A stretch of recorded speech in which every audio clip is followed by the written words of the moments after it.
রবীন্দ্র মুক্ত বিদ্যালয়ে পাঠরত প্রত্যেক শিক্ষার্থীদের জন্য, বিশেষ করে যারা ভিজুয়ালি বা ফিজিক্যালি হ্যান্ডিক্যাপ, তাদের জন্য আজকের ভিডিওটি ভীষণভাবে গুরুত্বপূর্ণ। আজকের ভিডিওতে আমি মূলত আলোচনা করব কিভাবে পরীক্ষায় তুমি 30 মিনিট অতিরিক্ত সময় পাবে, বা তুমি প্রয়োজনে কোনো রাইটার দিয়ে তোমার উত্তরপত্র লেখানোর সুযোগ পাবে, সেই বিষয়ে বিস্তারিত আলোচনা করব। আমি তোমাদের সঙ্গে রয়েছি গোপাল স্যার। তোমরা প্রত্যেকেই জানো তোমাদের এক্সাম সেপ্টেম্বর মাসের 2 তারিখ থেকে শুরু হচ্ছে, 14 তারিখ পর্যন্ত চলবে। যারা এখনো পড়াশোনা শুরু করে উঠতে পারোনি, তোমরা যদি মনে হয় যে নোটস বা সাজেশন নিয়ে অল্প সময়ে পড়ে ভালো রেজাল্ট করতে ইচ্ছুক, তাহলে অবশ্যই স্ক্রিনে দেওয়া নাম্বারে হোয়াটসঅ্যাপ করবে অথবা কমেন্টে জানাবে। রবীন্দ্র মুক্ত বিদ্যালয়ের যে কোনো অফিসিয়াল আপডেট বা লাস্ট মিনিট সাজেশন বা গুরুত্বপূর্ণ কোশ্চেন নিয়ে আলোচনা, সব কিছু কিন্তু এই চ্যানেলে সবার আগে সঠিকভাবে হয়ে থাকে।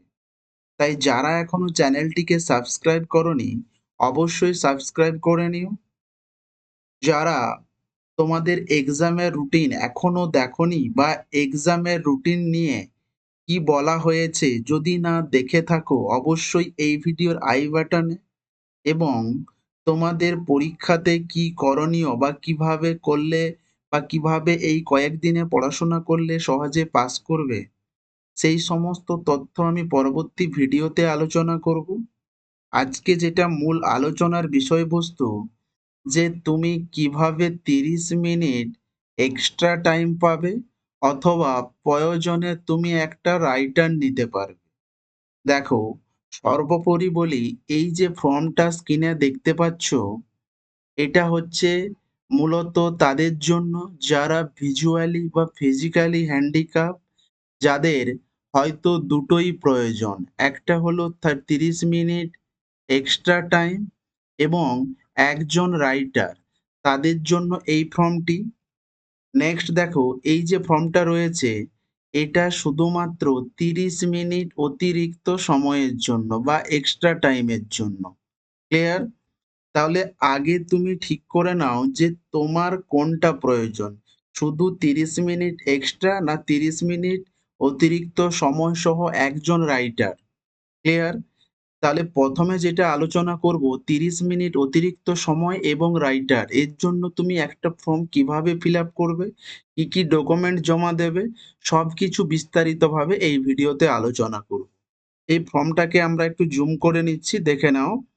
যেটা হচ্ছে বলা হয়েছে যে এই অ্যাপ্লিকেশনটা মূলত কাদের জন্য, না যারা যাদের একটি রাইটার প্রয়োজন বা এক্সট্রা টাইমের প্রয়োজন, সেটা কাদের, না ভিজুয়ালি বা ফিজিক্যালি হ্যান্ডিক্যাপ ক্যান্ডিডেটের জন্য। ক্লিয়ার?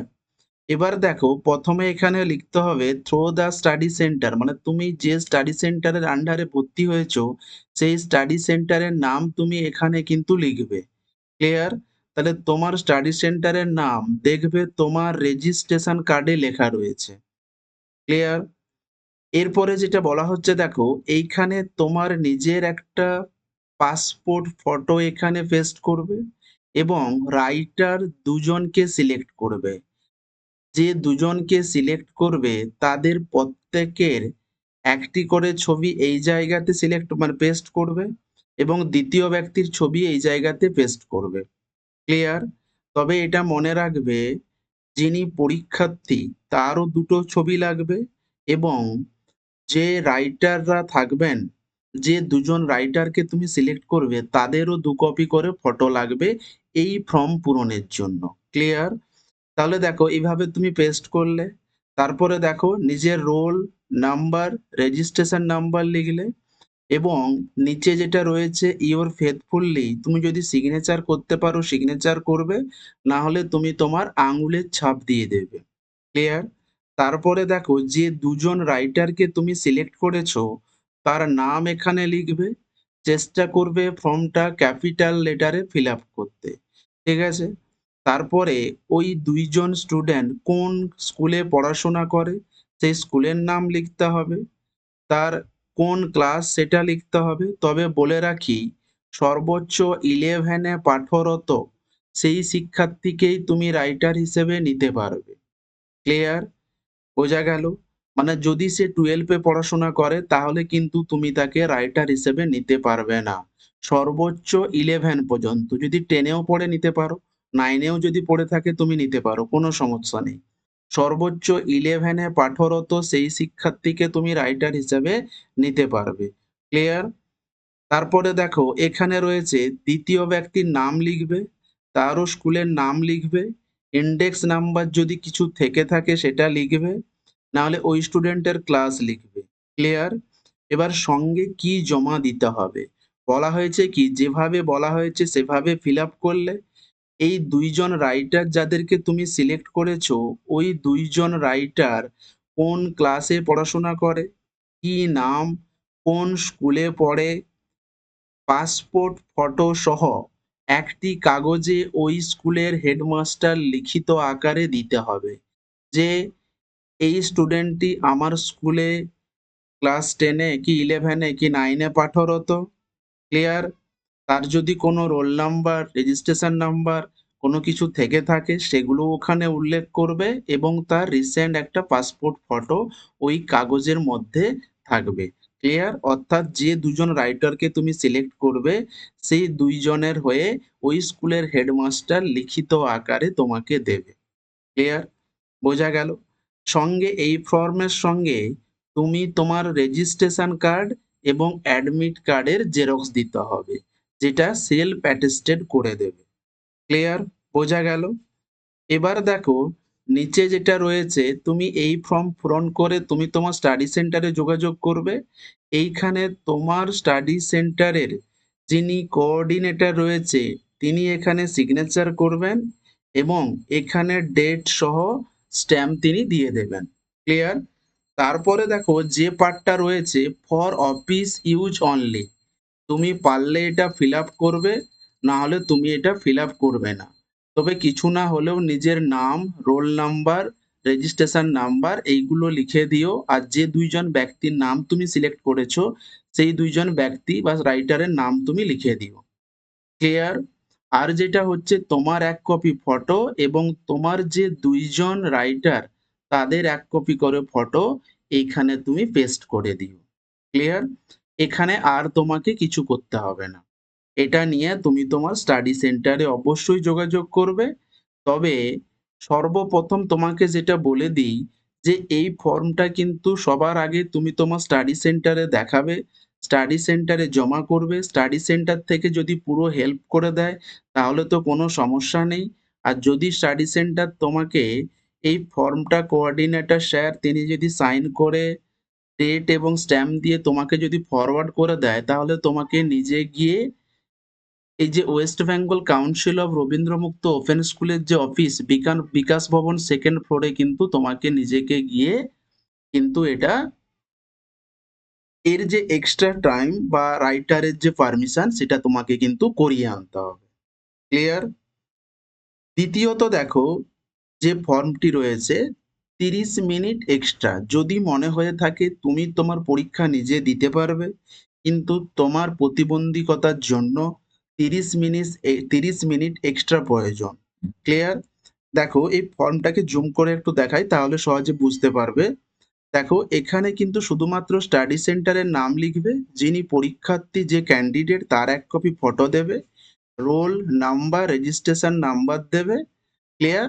আর একটা কথা যেখানে বলা হলো না, এই যে ফর্মটা তুমি ফিল আপ করছো এর সঙ্গে কিন্তু তোমার প্রতিবন্ধী সার্টিফিকেটের জেরক্স জমা দিতে হবে। ক্লিয়ার? এবং প্রয়োজনে তুমি তোমার স্টাডি সেন্টারে এই ফর্মটা যখন জমা করবে অরিজিনালটাও সঙ্গে নিয়ে আসবে। যদি কোনো কারণে ভুল তথ্য দিয়ে থাকো তাহলে কিন্তু ফর্মটা ক্যানসেল হয়ে যেতে পারে। ক্লিয়ার? এক্ষেত্রেও যেটা বলছি ৩০ মিনিট এক্সট্রার জন্য এক্ষেত্রেও তোমার যে প্রতিবন্ধী সার্টিফিকেট সেটাও কিন্তু তোমাকে জমা করতে হবে। তবে এই ফর্মে বেশি কিছু নেই।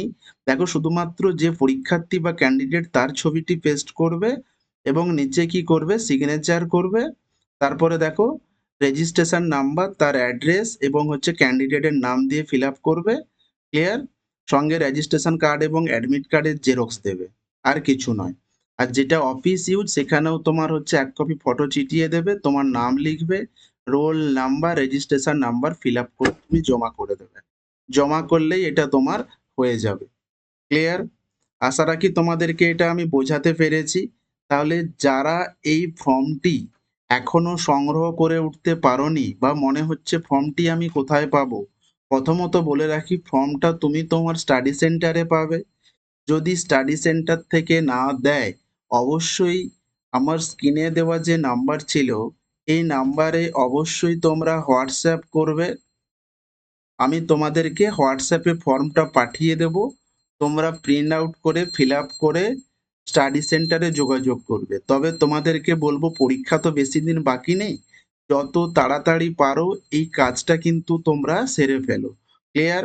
হয়তো তোমরা অ্যাডমিট কার্ড এখনো পাওনি, তাহলে অ্যাডমিট কার্ডের জন্য ওয়েট করে বসে থেকো না। ক্লিয়ার? শুধু অ্যাডমিট কার্ডের জেরক্সটা, তোমার তো রেজিস্ট্রেশন নাম্বার লিখে ফিল আপ করে স্কুলে তুমি জমা করো বা তোমার স্টাডি সেন্টারে। যেটা বাকি থাকবে রোল এবং নাম্বার, এই দুটো হচ্ছে যেদিন তুমি অ্যাডমিট কার্ড পাবে সেই দিন ফিল আপ করবে, তুমি তোমার স্টাডি সেন্টারে জমা করে দেবে। ক্লিয়ার? আশা রাখি তোমাদেরকে বোঝাতে পেরেছি। যদি ভিডিওটি ভালো লেগে থাকে অবশ্যই লাইক, কমেন্ট ও শেয়ার করে দিও। এই ধরনের আপডেটগুলি সবার আগে পেতে চ্যানেলটিকে সাবস্ক্রাইব করে রেখো। Thanks for watching.